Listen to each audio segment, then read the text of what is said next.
Yeah, I mean, I think Atlanta, for my personal program in my car, I think Atlanta left us all kind of confused. Road Atlanta round 1 left us puzzled and confused as far as why I'm not so comfortable. Then we went to VIR, we gained a lot of confidence and actually had a really great testing day after we made changes. That fed us into testing at Orlando Speed World the Sunday before load-in on Wednesday. It was really warm. It was myself, Kevin, Josh McGuire, Kelsey came out, and a few of the other Pro2 class. That day was about quick results, getting the team together, getting us on the same page, and running qualifying laps.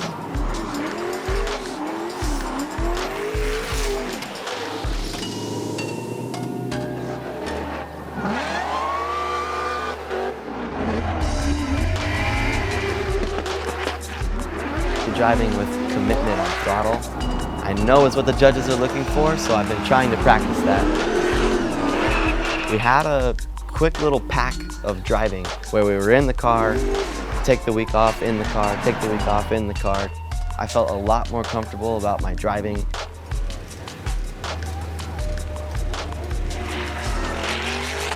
Going into Orlando, I really felt that I could win it. You know, I know the Pro2 class is competitive, but at the same time, dude, like I'm hungry.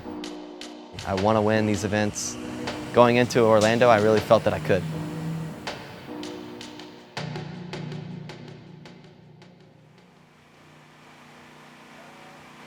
Going into Thursday's practice, it was game time for me. You know, I had a bunch of shit to prove, basically. I was ready, and I wanted to make it a point to tandem with people.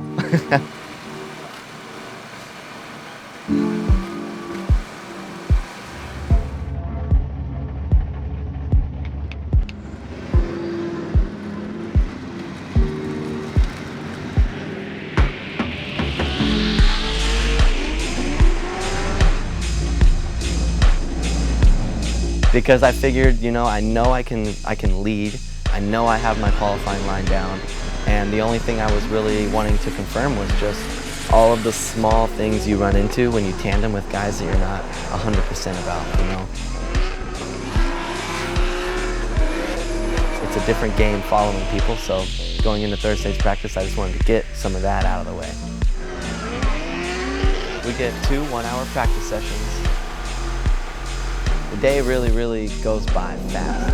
I mean, and a lot of drivers can tell you that because what our notes show is in a 1-hour practice, you get 4 runs. So, you know, me and Kevin and Josh McGuire were getting about 8 to 10 runs before it's our qualifying run. And that's why physically, mentally, mechanically with the car, you just have to be ready.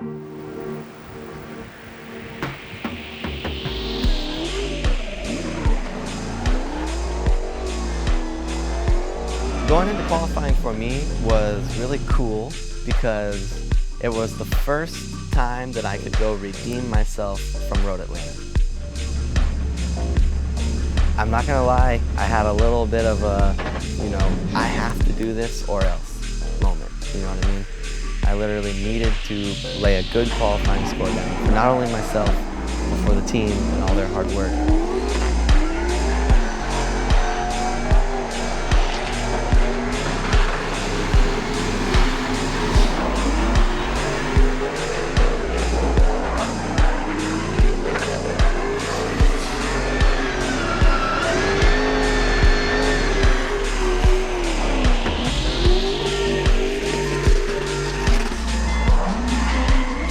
First run, I scored an 81.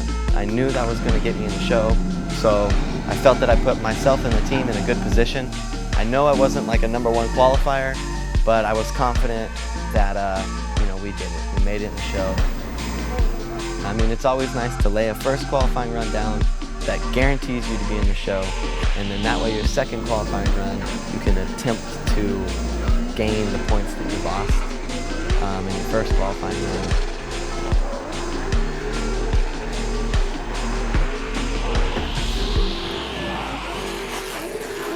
Took my second run, gained 2 points in some sections, and I was able to land an 83.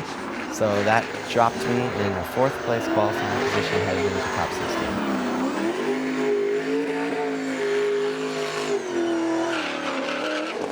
That put me up against Rad Dan. He drives a blue Supra. I know they're putting together a pretty competitive package, so I was excited about it. You know, I feel like he's a great driver. In practice, I got to run with him, and I got to get a little bit of a gauge on his speed and his line.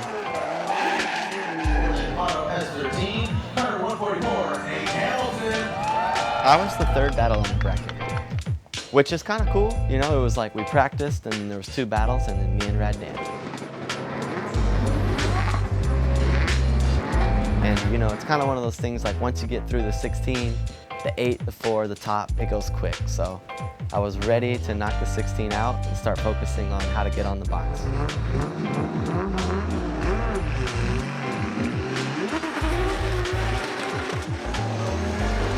We took our lead run and I felt great about the off the line start. I felt great about the bank.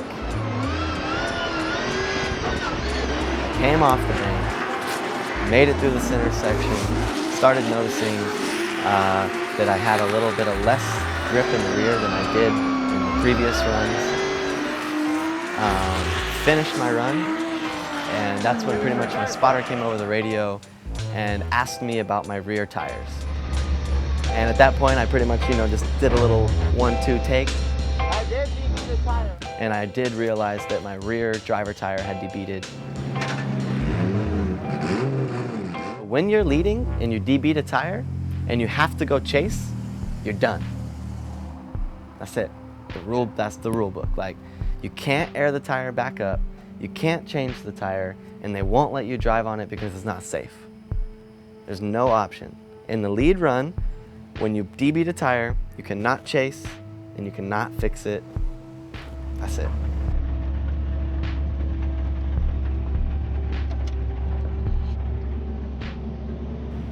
Just kind of one of those things, man.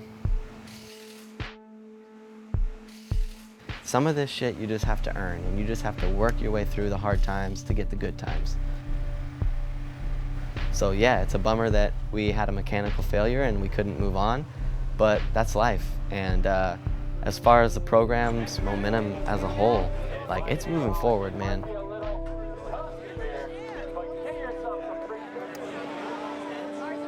This stuff is coming together. So regardless of our results, you know, it's not really slowing us down too much as a team and as a whole.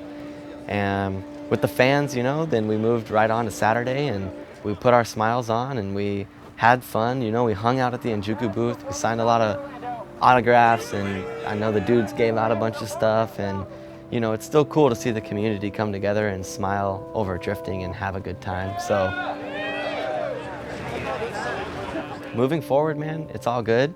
I just got to be as consistent as I was again, and now that the car's coming around with no motor issues, no heating issues, now we're just searching for just the mechanical grip and reliability of tires and all that stuff. So